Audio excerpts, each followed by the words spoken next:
ಇನ್ನು ಮುಂದೆ ನಿಮ್ಮ ನೆಚ್ಚಿನ ಧಾರಾವಾಹಿಗಳ ಫುಲ್ ಎಪಿಸೋಡ್ಗಳು ಸನ್ ನೆಕ್ಸ್ಟ್ ಆಪ್ನಲ್ಲಿ ಮಾತ್ರ. ನಾನು ಆಗ್ಲೇ ಎದ್ಬಿಟ್ಟೆ. ಎಲ್ಲಪ್ಪ ಅತ್ತೆ? ನೋಡ್ದ್ಯಾ ನಿನ್ ಹೆಂಗ್ ಯಾಮಾರ್ಸ್ಬಿಟ್ಟೆ ನಾನು. ಸುಳ್ಳು ಹೇಳ್ತೀಯಾ? ಮಾಡ್ತೀನಿ. ಅಯ್ಯೋ ಅಯ್ಯೋ ಋತ್ವಿ, ಅಲ್ಲ ಹೊಡಿಬೇಡ ಕಣೆ. ನಿನ್ ಸ್ಕೂಲ್ಗೆ ಲೇಟ್ ಆಯ್ತು ಅಂತ ಹೇಳಿ ಅತ್ತೆ ಬಂದ್ರು ಅಂತ ಸುಳ್ಳು ಹೇಳ್ದೆ ಋತ್ವಿ. ಹೊಡಿಬೇಡ ಕಣೆ, ಪ್ಲೀಸ್ ಕಣೆ, ಪ್ಲೀಸ್ ಪ್ಲೀಸ್ ಹೊಡಿಬೇಡ ಋತ್ವಿ. ಹೋಗಪ್ಪ, ನಂಗಿನ್ನೂ ನಿದ್ದೆ ಬರ್ತಿತ್ತು.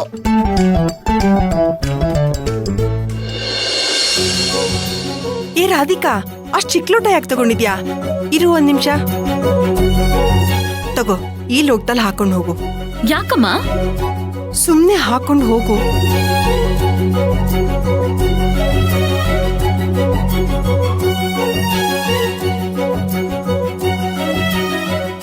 ರಾಧಿಕಾ, ಒಂದೇ ಒಂದು ಪ್ಲೀಸ್, ಬೇಗ ಕೊಟ್ಬಿಡ್ತೀನಿ.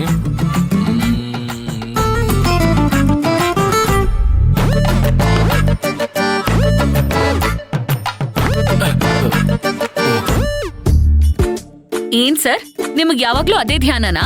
ಅದು ಹಾಗಲ್ಲ. ಟೈಮ್ ಎಷ್ಟಾಗಿದೆ ಅಂತ ಗೊತ್ತಾ? ನನಗೆ ಬೆಳಿಗ್ಗೆ ಬೇಗ ಎದ್ದು ರೆಡಿ ಆಗೋದಂದ್ರೆ ತುಂಬಾ ಇಷ್ಟ. ನೀನ್ ನೋಡಿದ್ರೆ ಇನ್ನೂ ಮಲ್ಗಿದ್ಯಲ್ಲ, ನೀನ್ ಯಾವಾಗ್ಲೂ ಹೀಗೆ ನಿದ್ದೆ ಮಾಡ್ತೀಯಾ? ಚೇಚೆ, ನಾನು ಇಷ್ಟೊತ್ತೆಲ್ಲ ಮಲ್ಗೋನೇ ಅಲ್ಲ. ನಾ ತುಂಬಾ ಆಕ್ಟಿವ್ ಆಗೇ ಇರ್ತೀನಿ. ನಾನ್ ಬಾಕ್ಸರ್ ಅನ್ನೋದನ್ನ ಮರ್ತ್ಬಿಟ್ಟಿಯಾ ಹೇಗೆ? ಅದು ರಾತ್ರಿ ಹೊತ್ತು ತುಂಬಾ ಮಾತಾಡ್ತಾ ಲೇಟಾಗಿ ಮಲಗಿದ್ವಲ್ಲ, ಅದಕ್ಕೆ ಬೇಗ ಎಚ್ಚರ ಆಗ್ಲಿಲ್ಲ. ಸರಿ ಸರಿ, ಅಲ್ಲಿ ಕಾಫಿ ಇಟ್ಟಿದೀನಿ, ತಗೊಂಡ್ ಕುಡಿ. ಇಲ್ ಕೊಡು. ಏನು, ಕಾಫಿ ಹಾಗೆ ಕುಡಿತ್ಯಾ? ಹೌದು. ಛೀ, ಎದ್ ಹೋಗ್ ಬ್ರಷ್ ಮಾಡು. ಯಾಕೆ ಮಾಡ್ಬೇಕು? ಇದ್ ಬೆಡ್ ಕಾಫಿ ತಾನೆ, ಹಾಗೆ ಎದ್ದ ತಕ್ಷಣ ಕುಡ್ದು ಬಿಡ್ಬೇಕು. ನೋ ನೋ ನೋ, ಅದೆಲ್ಲ ಬ್ಯಾಡ್ ಹ್ಯಾಬಿಟ್.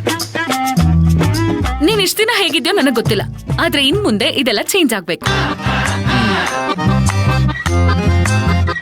ತಗೋ ಟವಲ್, ಹೋಗು ಬ್ರಷ್ ಮಾಡ್ಕೊಂಡು ಫ್ರೆಶ್ ಅಪ್ ಆಗ್ಬಿಡ್ಬಾ.